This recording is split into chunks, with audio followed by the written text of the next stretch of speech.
আজ আমরা আলোচনা করব এমন একটি বিষয় যা প্রায়ই অনেকেই অবহেলা করেন।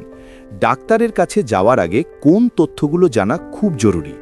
আমরা সবাই চাই দ্রুত সুস্থ হতে, তবে ডাক্তারের সঙ্গে সঠিক তথ্য না দিলে চিকিৎসা প্রক্রিয়া ধীর হতে পারে বা ভুল চিকিৎসা হতে পারে। তাই ডাক্তারের কাছে যাওয়ার আগে প্রস্তুতি নেওয়া অত্যন্ত গুরুত্বপূর্ণ। প্রথমে বোঝা দরকার কেন এই তথ্যগুলো জানা জরুরি। যখন আপনি ডাক্তারকে পুরো তথ্য দেন, তখন তিনি আপনার শারীরিক অবস্থা সহজে বুঝতে পারেন। এতে রোগ নির্ণয় দ্রুত হয় এবং ওষুধ বা চিকিৎসা সঠিকভাবে নির্ধারণ করা যায়। যদি গুরুত্বপূর্ণ তথ্য যেমন পূর্বে নেওয়া ওষুধ, অ্যালার্জি, অসুস্থতার ইতিহাস না জানানো হয়, তা আপনার চিকিৎসা প্রক্রিয়াকে জটিল করতে পারে। প্রথম পদক্ষেপ হিসেবে নিজের শারীরিক ইতিহাস জানুন। আগে কোনো রোগে আক্রান্ত হয়েছেন, পূর্বে কোনো বড় অপারেশন হয়েছে বা দীর্ঘমেয়াদী অসুস্থতা আছে কিনা, এগুলো সবই ডাক্তারকে জানান।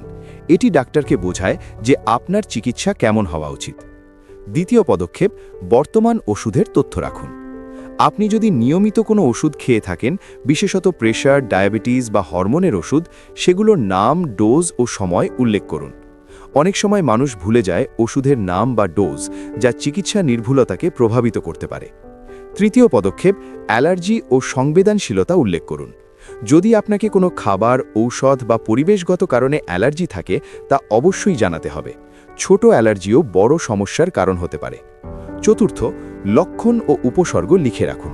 কবে থেকে সমস্যা শুরু হয়েছে, কত ঘন ঘন দেখা দেয়, কোন সময় বেশি প্রকট, এসব তথ্য ডাক্তারকে রোগ নির্ণয়ে সহায়তা করে।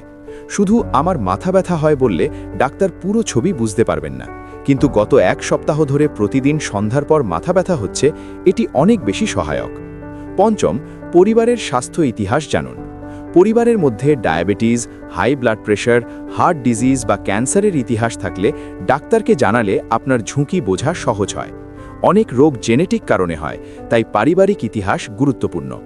ষষ্ঠ, আপনার লাইফস্টাইলের তথ্য দিন। আপনি কি ধূমপান করেন, কতটা কফি বা চা পান করেন, শরীরচর্চা করেন কিনা, খাদ্যাভ্যাস কেমন, এসব বিষয়েও ডাক্তারকে জানাতে হবে, কারণ এই অভ্যাসগুলো রোগের সঙ্গে সম্পর্কিত হতে পারে। সপ্তম, যদি ল্যাব টেস্ট বা রিপোর্ট থাকে, তা নিয়ে যান। আগে নেওয়া রক্ত, ইউরিন, এক্স-রে বা আল্ট্রাসাউন্ড রিপোর্ট থাকলে ডাক্তারকে দেখান। এতে নতুন পরীক্ষা কম লাগবে এবং দ্রুত নির্ণয় সম্ভব। অষ্টম, আপনার প্রশ্ন বা উদ্বেগ লিখে রাখুন। অনেক সময় মানুষ মনে মনে প্রশ্ন রাখে এবং ডাক্তারকে না জিজ্ঞেস করে। একটি ছোট নোটবুক বা ফোনে লেখা প্রশ্ন চিকিৎসকের সঙ্গে আলোচনাকে সহজ করে। নবম, অপ্রয়োজনীয় ওষুধ বা হোম রেমে আগে বন্ধ করবেন না। যদি আপনি নিজে থেকে কোনো ঔষধ বা ভেষজ ঔষধ ব্যবহার করছেন, তা ডাক্তারকে জানানো জরুরি। কিছু ওষুধ একসাথে খেলে বিপজ্জনক প্রতিক্রিয়া হতে পারে। দশম, সময় মতো পৌঁছান। ডাক্তারের কাছে সময় মতো পৌঁছালে পুরো প্রক্রিয়া সঠিকভাবে হয়। দেরিতে আসলে চিকিৎসা সংক্রান্ত তথ্য ভুলে যাওয়ার সম্ভাবনা থাকে। সংক্ষেপে, ডাক্তারের কাছে যাওয়ার আগে নিজের শারীরিক ইতিহাস, বর্তমান ওষুধ, অ্যালার্জি, উপসর্গ, পারিবারিক স্বাস্থ্য ইতিহাস, লাইফস্টাইল, রিপোর্ট এবং প্রশ্ন প্রস্তুত রাখলে চিকিৎসা অনেক দ্রুত এবং কার্যকর হয়।